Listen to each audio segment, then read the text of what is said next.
Everyone can hear it. Okay, so we are starting the recording. So Lauren, just so I understand, it sounds like your question is that you've already completed all three interviews for the needs assessment, and then now you're getting into the data and doing the analysis, and you're like, wait, this is way too vague. I did not ask enough pointed questions that get at the idea of need within the population of focus. Is that right?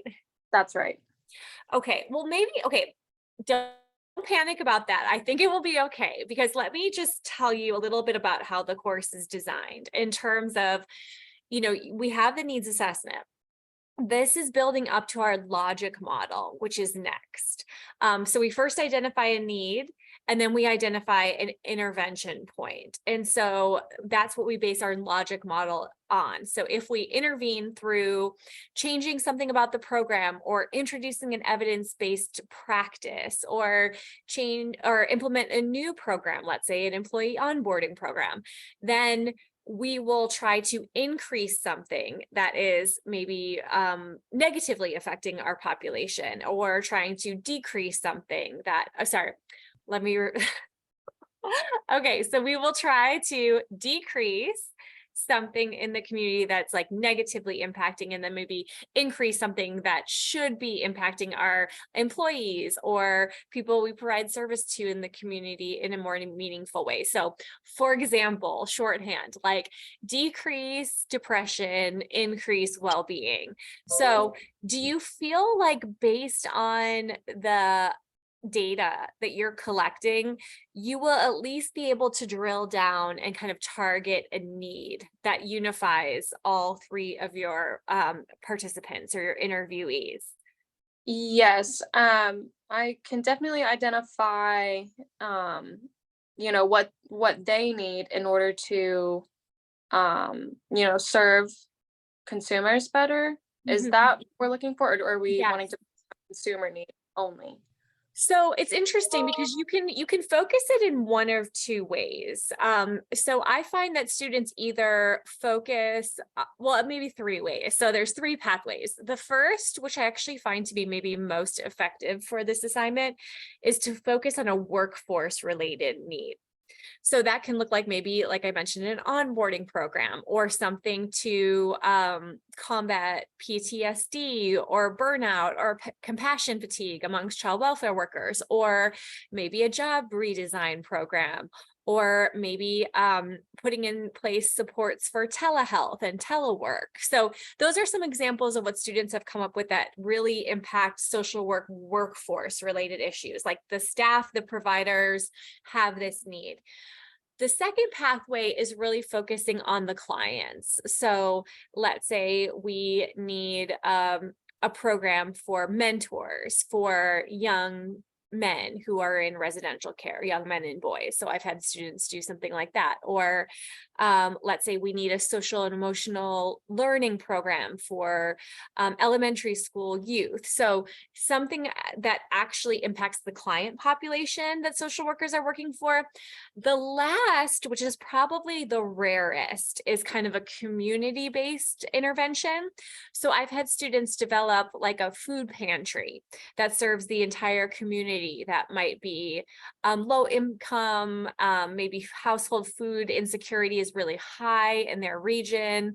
So that's kind of the three pathways. It's like workforce, clients, or community at large. So are any of those kind of lining up with what you're finding in terms of a need that you can really like point to in your analysis? Yes, for sure. And it's good hearing that. And I'm wondering now if you are looking for just like focusing, if we have a workforce related need to focus on the workforce, or if you want us, if we have a community need or consumer need to include that as well. I would focus on just one thing, because I Okay. think that kind of sets you, it streamlines the whole assignment. And then it really sets you up for success in the next phase, which is the logic model. So let's say you find you uncover a workforce related need. Then you're going to decide in assignment two, the logic model, okay, here's my intervention point. I'm going to implement telehealth or telework for employees to try to improve well-being and flexibility and decrease burnout or something like that. Gotcha. Okay. I can definitely do that. Yeah. Okay. Is there some, can you think of one thing, one or two things that might be coming up? Okay. Yes. One, well, for workforce, I mean, I know more staff is kind of the common answer, but more staff, meaning higher incentives. Um, it sounds like the agency is rolling out like a incentive program to keep people in, as well Mm. as to go on more hires. So there's a couple more things as well. I would have to code a little bit more to see which is more pressing. But yeah, for sure. Okay. So it's really funny because I just reread the instructions for this assignment. And one of the things that their instructions kind of reinforce is tell the students to not have more staff be the intervention point. But there are ways, like if you look in the literature, because this is really a literature-based assignment in many ways of like, you're interviewing people, but your interview guide is kind of informed by literature. There are, if resources in terms of increasing staff support are not available, then you can always research things that workforce or workplaces do to actually increase employee well-being. Like there's so many great articles in the realm of child welfare on how to reduce burnout and increase retention amongst employees. So there's things like employee wellness initiatives, there's things like job redesign, and the things that I mentioned earlier. Gosh, I just went to a conference about this in DC. Employee onboarding is really huge. So especially in social work, trying to give new employees a realistic job preview, particularly when there are jobs that involve like high exposure to trauma, and it's like decreasing secondary traumatic stress, because we know that also leads to high turnover in the social work field. So things that you can kind of wrap around saying, hiring more staff might not be possible, but how do we retain the staff that we do have, and maybe think creatively about some job redesign to figure out if there's a way to better support existing staff. Perfect. Yeah. Okay, that sounds great. Okay, Thank you. good. Well, and Lauren, feel free to like stay on as well. You all can come and go as you please too. I know Ben was next, and welcome, Andy. Thanks for joining us. And we're just sort of like processing some of your questions related to the assignment. And Lauren had a really good one, which is what happens when you start analyzing your data and it's all too general and you can't really think about the need to then move to the next intervention point for assignment 2. So Ben, I'll have you go next. What has been on your mind? Well, I just got done catching up reading the needs assessment chapter, and so I am just really.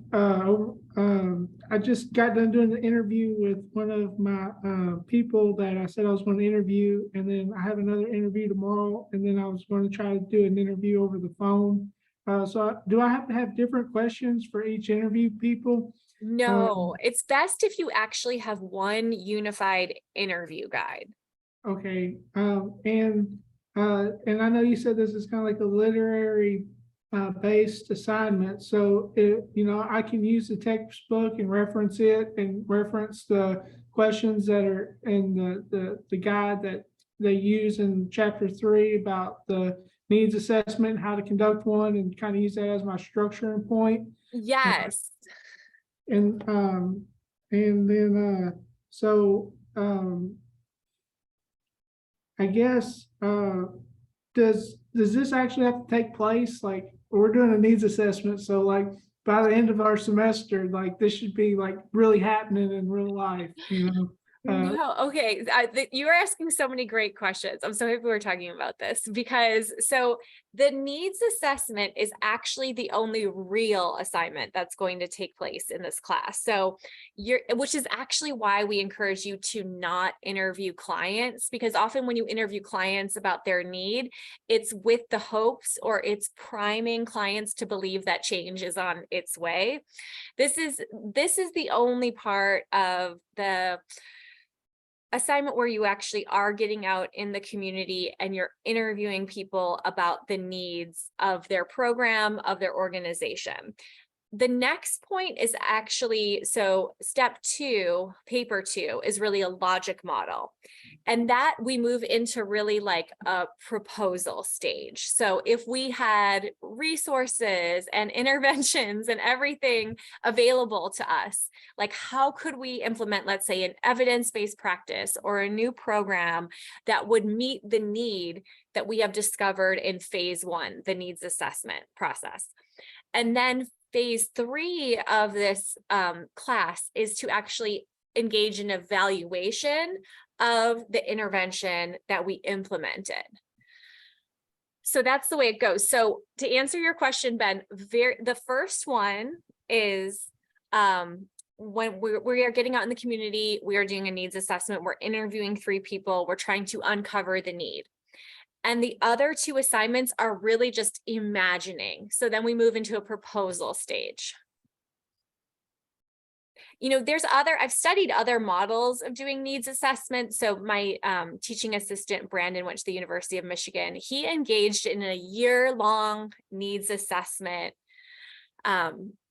process where they did go through every single step and they were partnered with a community-based organization, and the entire class went through the process of having the needs assessment, doing the logic model, implementing the intervention, and then evaluating it. But because this class is only 15 weeks, we really don't have the time to do that. So we're really just moving from doing a needs assessment, proposing a logic model, and then proposing an evaluation plan. Okay. Thank you.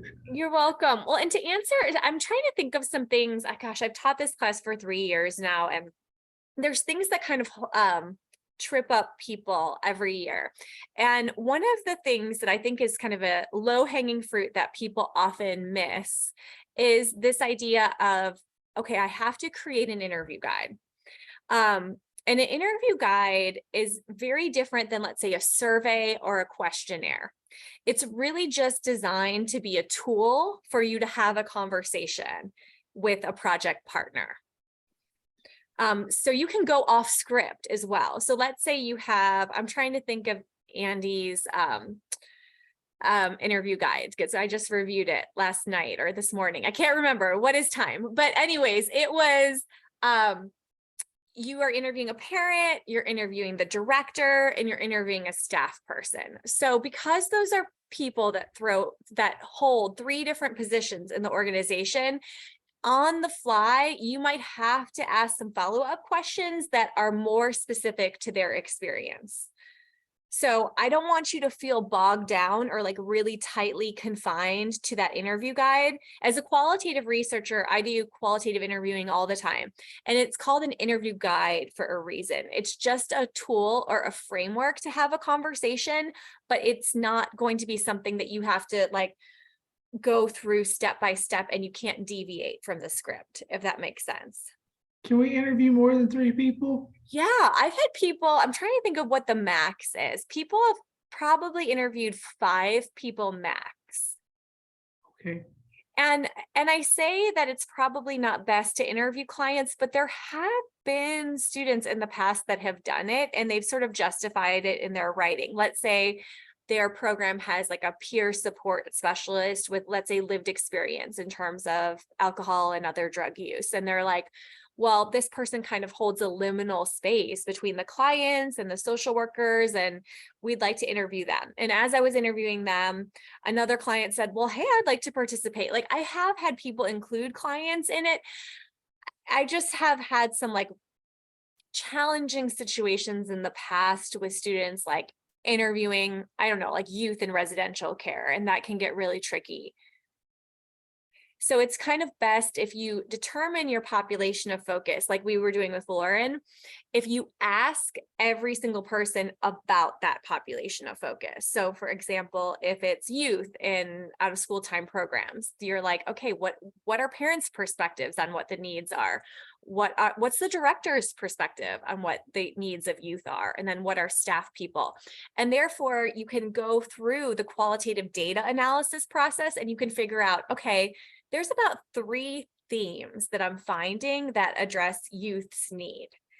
But if you focus on so many different things, like we're going to interview the workforce about their workforce needs, then we're going to interview the youth about the youth needs, then we're going to interview the director about the administrative needs, it becomes really tricky because you're really trying to synthesize like 3 different data points together.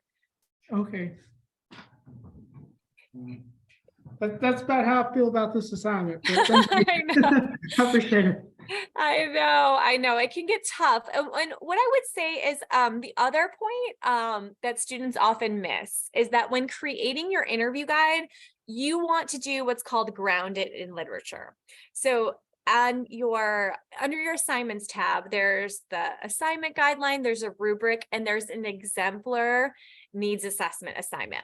The student that wrote that exemplar needs assessment assignment did a really great job of grounding the interview guide in data, meaning like, here is what we know about mental health, common mental health needs impacting my population of focus. So I'm going to make sure I ask questions about how gender impacts depression, or I'm going to make sure that there's a question about organizational processes and their impact on depression. So like making sure, and this doesn't have to be huge, but it's just something that you all get points for, is like, you don't want to pull these questions out of the sky. You want to use, the Royce book, like you said, Ben, you want to use, and then you also want to look at the literature early on.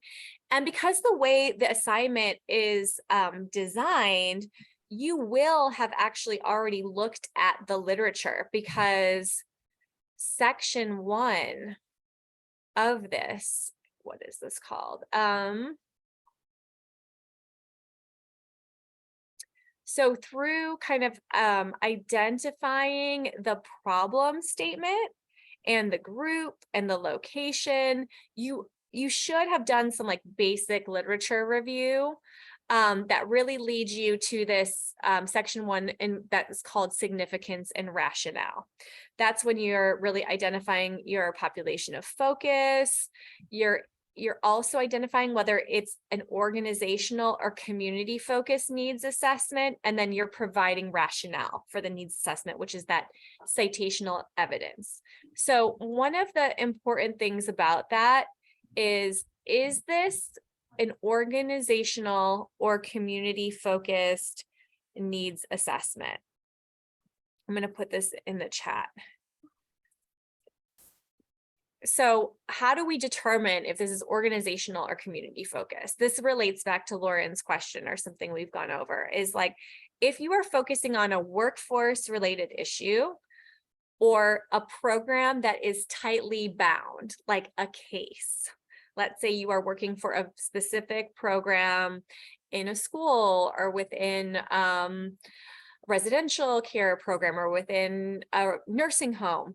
That would be organizational, because the boundaries of the case are pretty fixed, like you're working within one agency with the workforce or with clients and focusing on that, their needs. If it's community focused needs assessment, it is more so out in the community, meaning like there is a food insecurity need in this neighborhood, or amongst all the child welfare agencies in the state of Kentucky, there is a workforce related crisis. That would be more community based. So yeah. I'm sorry, I didn't interrupt. No, you didn't. So if I change my mind on my needs assessment, am I allowed to do that at this point? And also we have to have literature reviews for this, like a very brief literature review. brief ones? Mhm. Okay. And how many references do we have to have for this assignment? Is there some specific amount or? Yeah, it's embedded in the rubric. So Okay. it's about 8 to 10. One of those can also be the Royce textbook. But yeah, so there's 2 places or maybe 3 places you can really embed literature. The first is really the introduction when you're talking about the population of focus and the problem statement. You're going to want to use some citations there. You can also use some citations when you are introducing your interview guide, and how you created that interview guide should have some literature attached to it. And then the last is probably the place where you use the most literature. And that is, I think it's section 9. So So it's step 9, section 4 of the paper.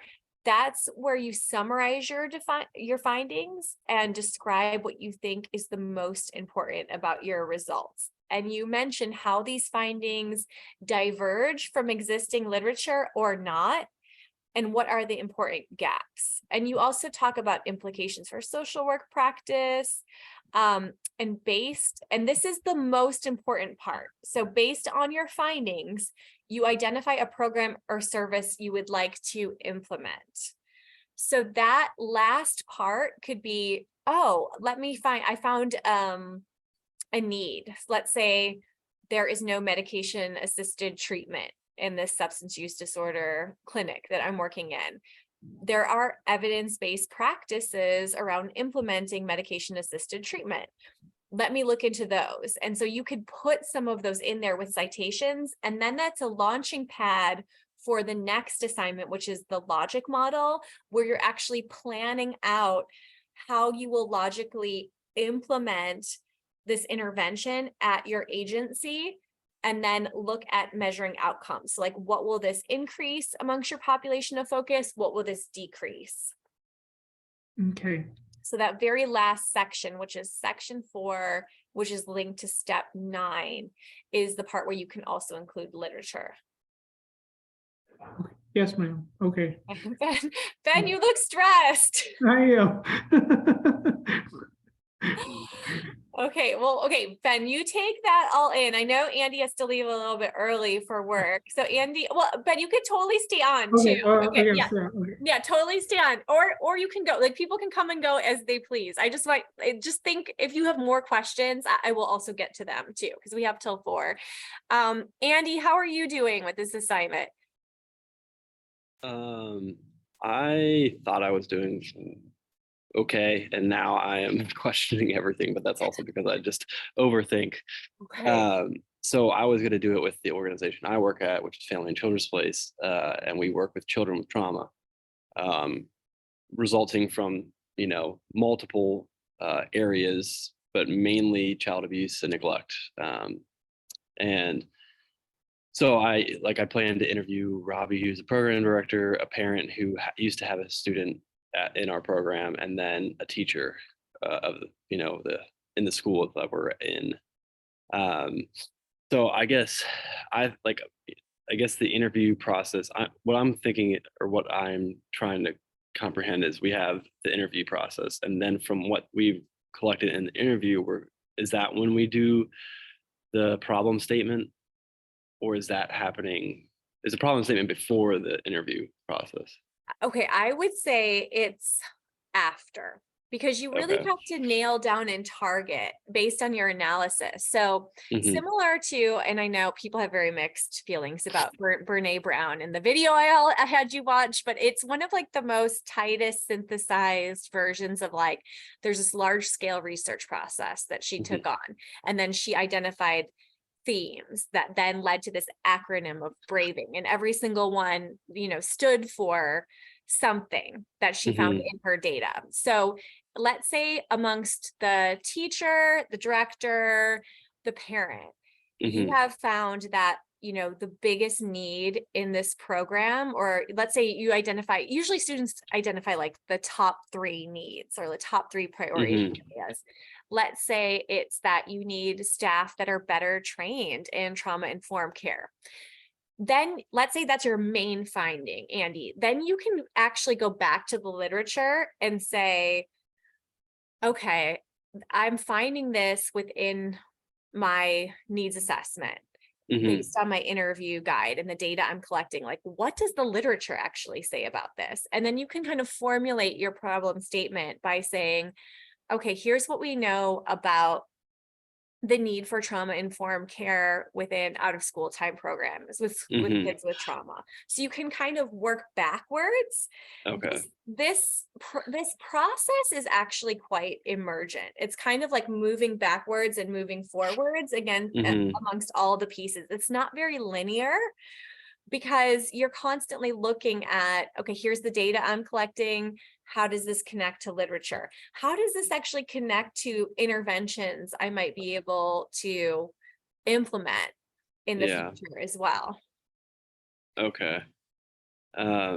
So I guess the questions I sent you had to do, there's a lot of questions, like if I'm focusing on trauma and or children with trauma, a lot of the questions I guess had to do with like specifically catered towards like disability, because I feel like that's an area that I don't see a lot in the after school program. So I was trying to, I guess, mold, like kind of get everyone that I'm interviewing to think about that sort of part of the after school program, but that doesn't really have to do with children with trauma. Okay, no, that's okay too. I was just like spitballing examples of directions you can go in. So let's take your approach with the disability focus. So let's say you're like, you kind of prime or onboard your interview participant by saying, I'm noticing based on my experience in working with this program that there could potentially be a need to better support kids with learning differences or kids with disabilities. So I'm going to kind of focus you there with these questions, and then you can kind of get at what their perceptions are of the need. Okay.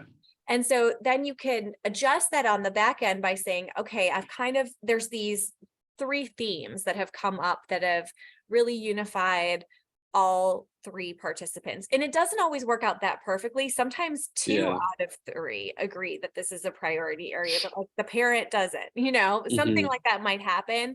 But some way of saying, okay, I'm finding these common answers keep reoccurring.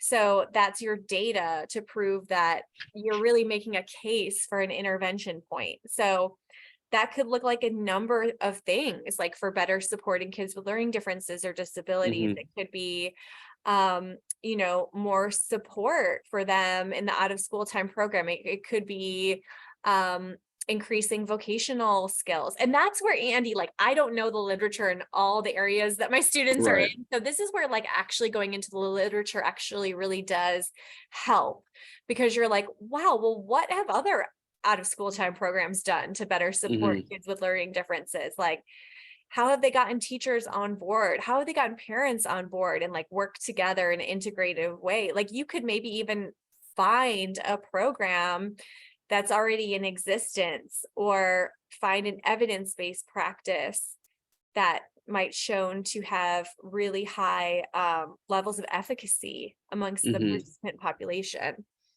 Okay. I mean, I feel like I could definitely go 2 ways, because I feel like I've been in this role for 5 years. I think trauma informed is such a word that's been tossed around in the organization, but doesn't really, there's no, I guess, concrete what's the word, like step to follow for trauma informed when there's like a kid having a meltdown, or when the kids are not participating, or when there's any kind of issue. There's no like script or steps to really follow in terms of trauma informed care. So like I can either see this going with just trauma informed care or children with learning disabilities, because they're both, but that's my experience with it. So do I include like both questions, or do I in the interview process, or would I kind of make it even more broad, like what could staff be doing better with students who have behavioral issues. Mm, yeah, you could Um, even make it broad. You could maybe have 3 questions, like one that gets at children that have experienced trauma, one that mhm, gets at children who are living with disabilities or learning differences, and then you could get at one that has to do with behavior. And then ask them each, like, what of these is the most pressing need that you see at the mhm, organizational level in terms okay. of, implementing more supports for youth.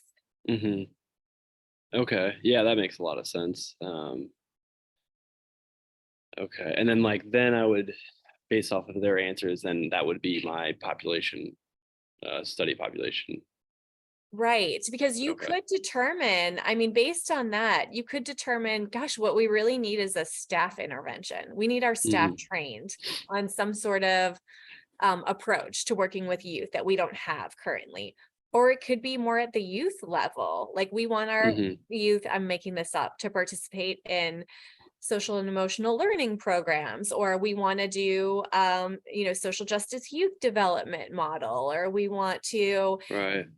like introduce arts-based approaches or art therapy, or we want to do more community-based work with youth where we're bringing them away from you don't know, like away from the facility and out in the community and doing more community Mhm, engaged work, like looking at different models to see, like first figuring out what the need is and then looking yeah. in the literature and saying, well, what are other models that address this as an intervention point? Okay. That helps a lot.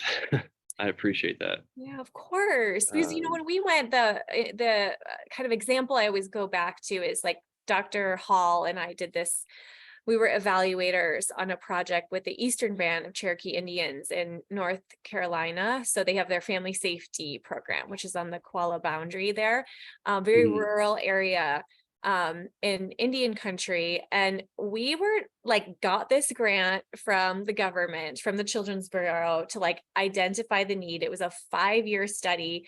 We went in with no information about what was the need or the intervention point. Like we had all this money from the government to create a child welfare or family safety intervention, but we didn't know where to begin. So we started with this whole large scale needs assessment by just asking like really open-ended questions.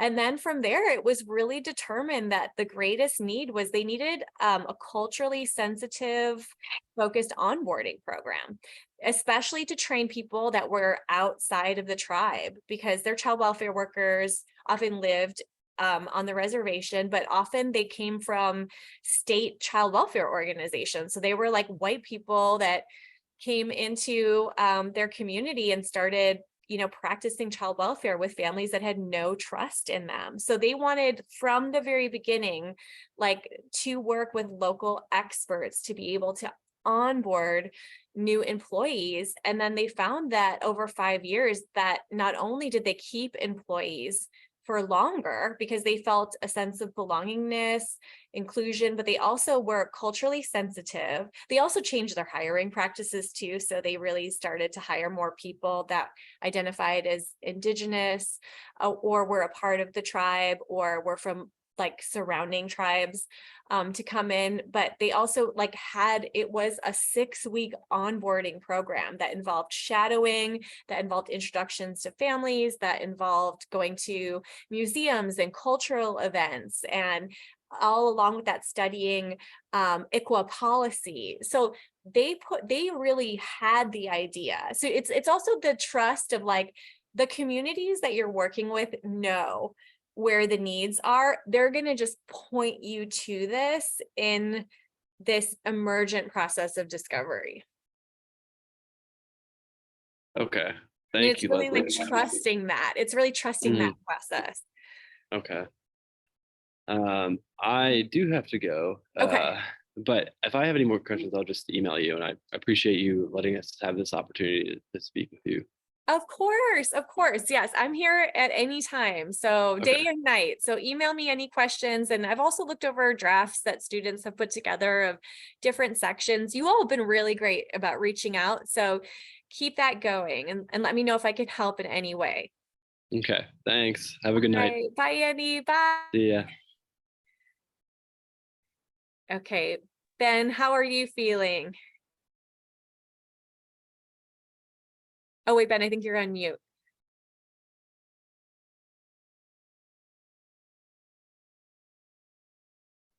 I'm going to type up my questions and email them to you if you don't mind. If you could Sure. review them, but I have I'm going to interview the rest of some of the co-staff that do my practical math.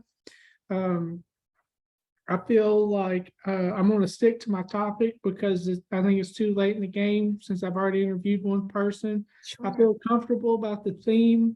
I know what a theme is. That's really good. It's about maybe getting those academic literature reviews and you said pick out short ones, don't get lengthy ones. I love qualitative research. I think it's very informative and a lot better than statistics.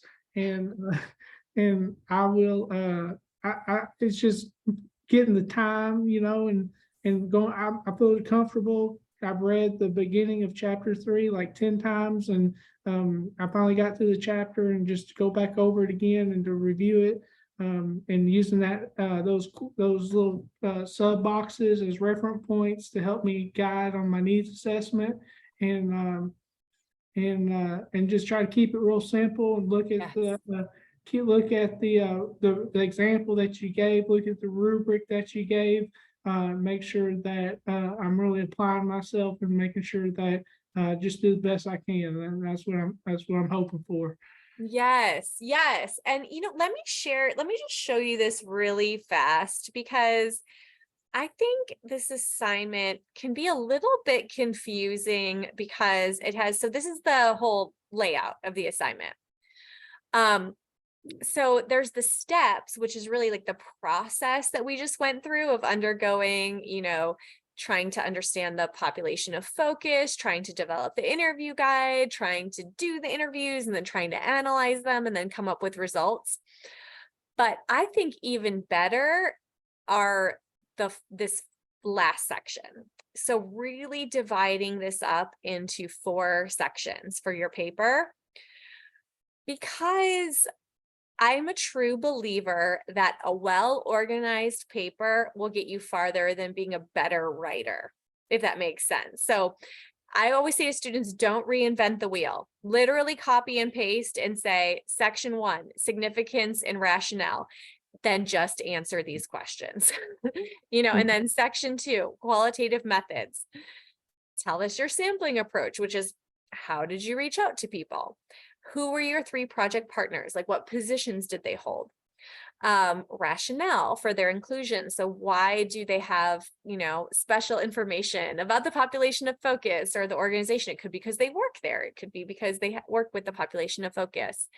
And then the steps that you use to recruit participants. Then you have this data interview guide, right, that you're using to collect data. So describing your process for developing questions. And here's the part that I mentioned, brief rationale for interview questions based on your literature review from step 1.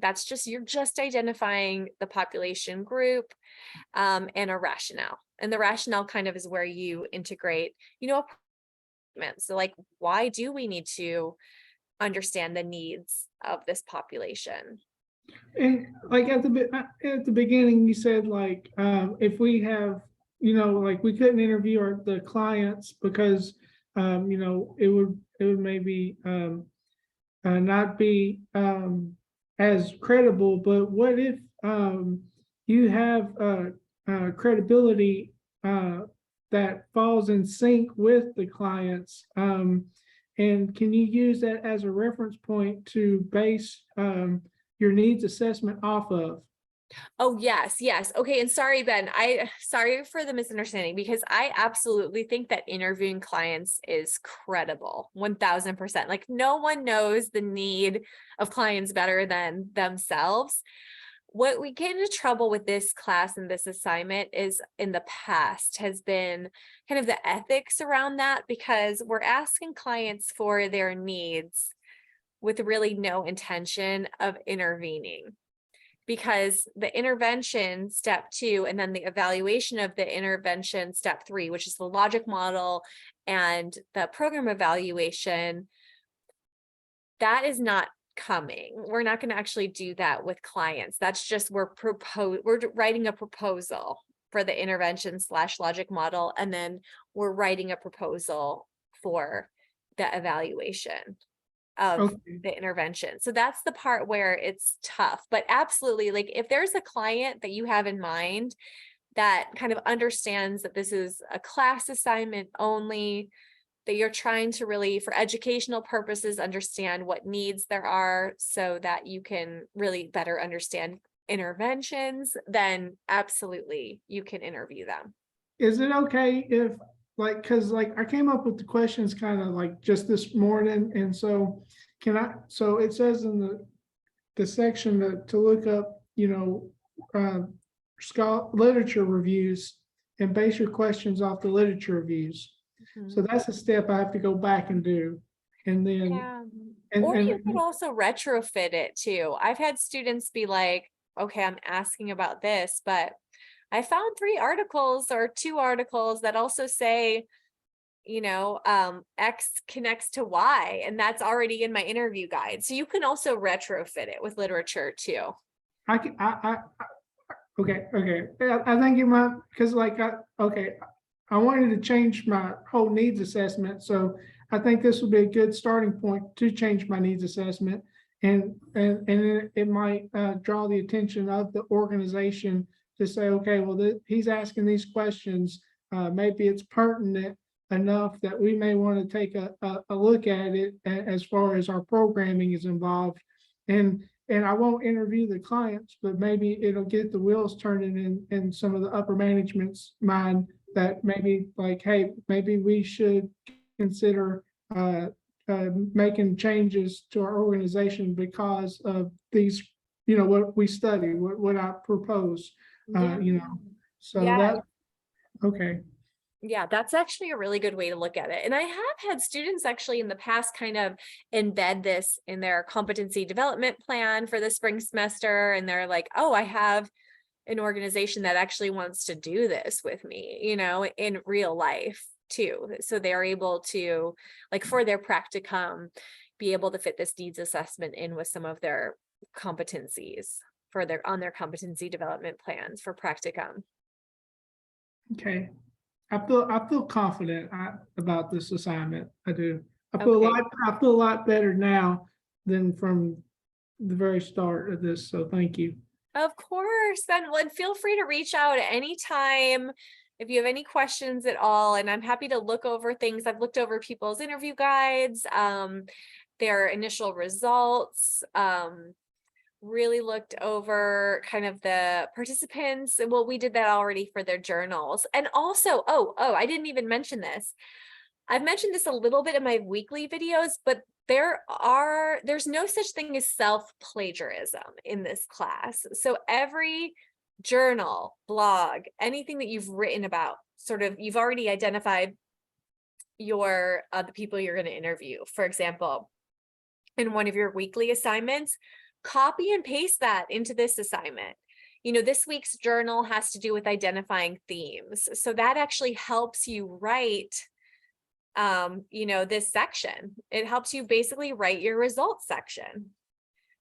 So do not reinvent the wheel. Use everything that you've written along the way, answering assignments for the online course into this assignment. Yes, ma'am. Yeah. Okay.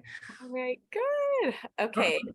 I'm ready to study. So thank you so much. Yes. All right, Ben, well, feel free to reach out at any time. Okay, good. And I will also post this too for everyone to kind of see, and hopefully they'll learn from our process of going back and forth. Okay, well, hopefully. Uh, Thank you. yes. Bye-bye. All right. Bye, Ben. Bye. Thank you. Thanks so much. Thank you. Bye.